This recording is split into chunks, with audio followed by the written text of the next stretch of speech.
Josefina, ¿qué pasó? ¿Qué experiencia se extrae de todo lo vivido entre el no apoyo, la desunión en el partido y este aparente extravío en el que hoy siento al partido, no yo, sino mucha gente con la que hablo? Pedro, primero muchísimas gracias. Te quiero reconocer, como siempre, por tu apuesta democrática y por tu valor que tanta falta nos sigue haciendo. Y pues te quiero compartir, viví una campaña presidencial desafiante y me siento muy privilegiada. Quiero destacar primero esta gran oportunidad que me brindó mi partido, la militancia, que fue una contienda interna, desde la interna, fue una contienda muy importante, con una gran participación y decisión, voluntad. Y bueno, después fuimos a una campaña donde enfrentamos a otros candidatos que llevaban ya mucho tiempo trabajando, con muchos recursos. Y efectivamente, Pedro, nos encontramos con un partido de claroscuros.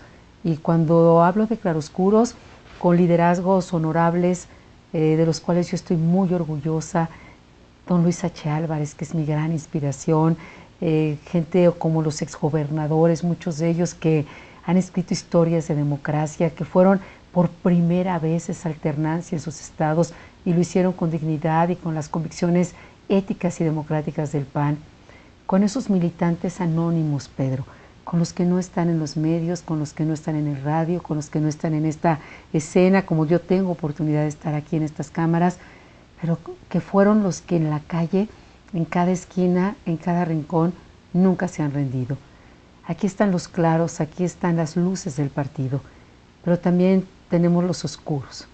Y particularmente, Pedro, tú recordarás, y quienes me escuchan, que la presidencia de la República se empezó a ganar en los municipios.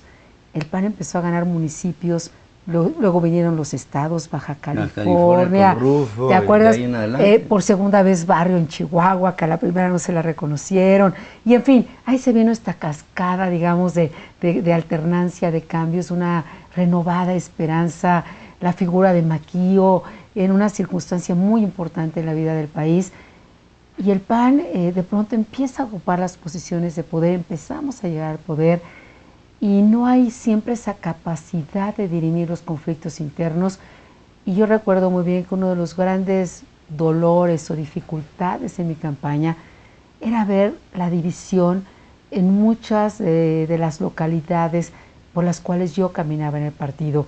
Había una gran dificultad para convocar a todos los grupos porque tenían historias que antecedían de división, de rencillas, y los panistas, de manera muy dolorosa y costosa, hemos venido aprendiendo que no hay nada más costosa que la división, que es muy diferente, Pedro, a tener diferencias. Un partido democrático, como en una familia, digo, las debe de tener, es parte de la historia. Lo que sí la ciudadanía, me parece, nos castigó o nos castiga fuertemente es cuando nos ocupamos más de los conflictos y los intereses internos, sí, que de lo que le interesa y le ocupa a los ciudadanos, porque al final de cuentas el PAN es un instrumento para servir a los ciudadanos.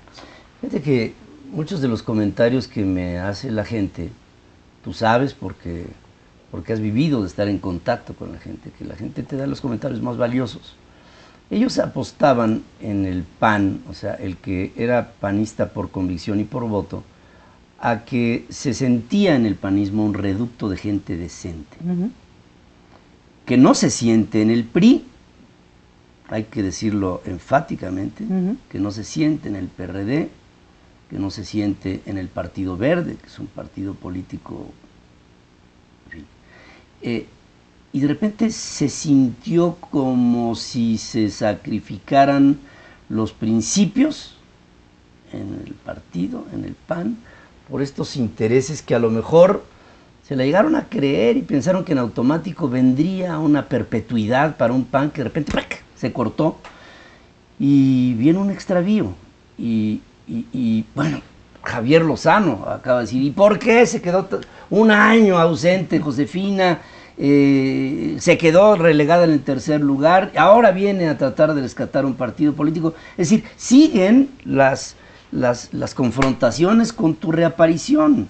Que por cierto, Pedro, debo comentarte que en estas elecciones intermedias, y tú nos cubriste como lo hicieron muchos medios, pues yo acompañé a la gubernatura en Baja California, caminé nuevamente Tamaulipas, Veracruz, estuve en Puebla, estuve en Tlaxcala, es decir, estuve acompañando a los candidatos hace apenas unos cuantos meses. Sí. Y o sea que eso de la ausencia del año, pues tampoco. Pues mira, tampoco, por supuesto que tampoco, pero más allá de esto, Pedro, creo que justamente estas son las actitudes y estas son las apuestas que tenemos que superar, porque hoy tenemos un reclamo de propios y extraños por la unidad, por la concordia, por recuperar y hacer política como los panistas fundadores nos enseñaron y como muchos liderazgos que hoy nos acompañan, digo, y este movimiento de panistas por México, yo te quiero decir que algo que a mí en lo personal me emociona y me hace sentir muy honrada, es saber que ahí está la firma de un Pancho Barrio, que ahí está la firma de Carlos Medina, de Ernesto Rufo, de Alberto Cárdenas, de Juan Carlos Romero Hicks, de Luis Felipe Bravo Mena, solo por mencionarte algunos de ellos, aunque hay muchos más, mujeres como Tere Madero, ¿no? Y que son estos liderazgos que no tienen cuestionamiento alguno en la honorabilidad en el quehacer de la política, lo cual, Pedro, tenemos que volver a recuperar a lo largo y a lo ancho de todo el partido. Hay desencanto de la gente hacia los partidos políticos. De repente hay gente que me dice, qué bueno que va a venir una modificación política, que esperan se cifre en candidaturas ciudadanas, en iniciativas ciudadanas, en la posibilidad del plebiscito, en fin, lo que creo que le queda a la sociedad como recurso, y es sensible apuntarlo, es esta idea de que ha llegado el momento de la sociedad para hablar. Pues ese momento siempre estuvo presente y está presente y tiene que estar presente de manera mucho más clara en el PAN. Sí, mucho más. Alguien me hacía una pregunta hoy, ¿por qué regresas, Josefina? Y yo quiero compartirte esa respuesta. Yo regreso fundamentalmente frente a una enorme preocupación de que cuando en una democracia, Pedro, y tú lo has dicho muchas veces y los mexicanos lo hemos vivido, no tienes contrapesos, lo que sigue después es el autoritarismo. Claro, esa verticalidad que queríamos dejar atrás. Bueno, y que nos llevó décadas, años, casi siglos superar este corporativismo, estos cacicazgos, esta manera donde todavía recordamos los jóvenes, pues hoy ya son muy jóvenes y no recuerdan ese México, pero muchos años tener una candidatura era un mero trámite. Acuérdate cuando López Portillo fue candidato a la presidencia de la República, no tuvo contrincante. No hay nada más peligroso, Pedro, para la democracia, para la libertad, para nosotros los ciudadanos, para nuestros hijos, para los trabajadores, para la gente más vulnerable, que un país autoritario donde no hay contrapesos. Y yo he regresado fundamentalmente porque observo que más allá de estas iniciativas ciudadanas que nos surgen, que son valiosas, que son indispensables, los partidos siguen jugando y tienen que seguir jugando un papel fundamental.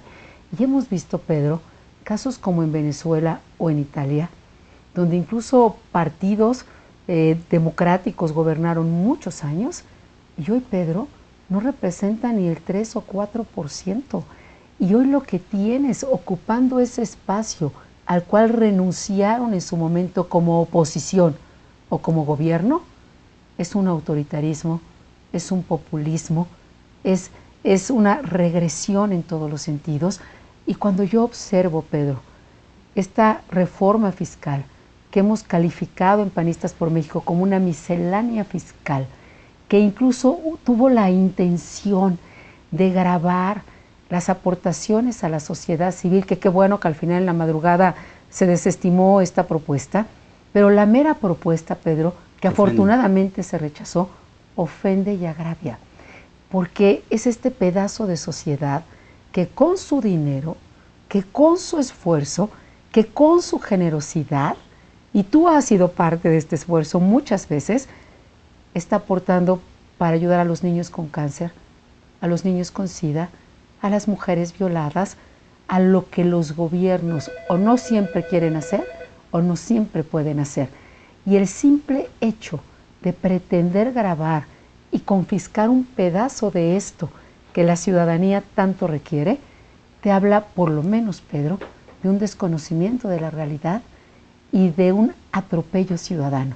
Frente a esto, decidí volver, porque no podría vivir conmigo misma si guardo silencio o si desde una complicidad comodina no levantamos la voz.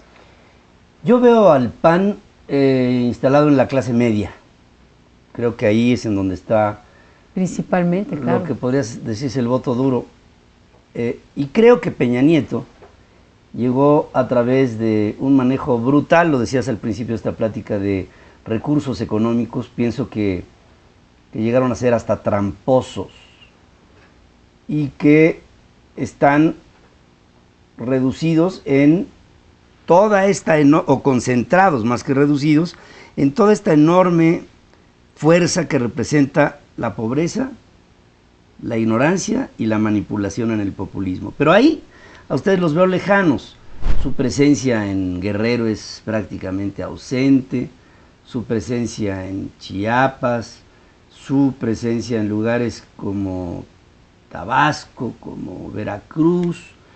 ¿Sabes a lo que me refiero? O sea, el PAN, en lugares en donde hay que cavar desde abajo, no ha podido tener la suficiente permeabilidad como para llegar.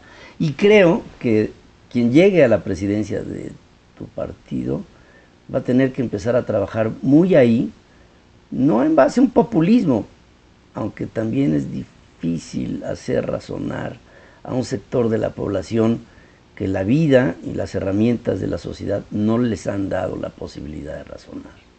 Entonces se presenta un contrasentido muy complejo que pudiera, así lo han de ver programado en el PRI, hacer un tramado brutal para poderse perpetuar en el poder por los próximos sexenios.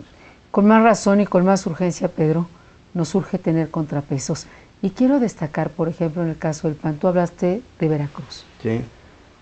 Y coincido contigo que la primera gran apuesta tiene que ser fortalecer institucionalmente al partido. ¿Y qué intento decir con fortalecer institucionalmente al partido?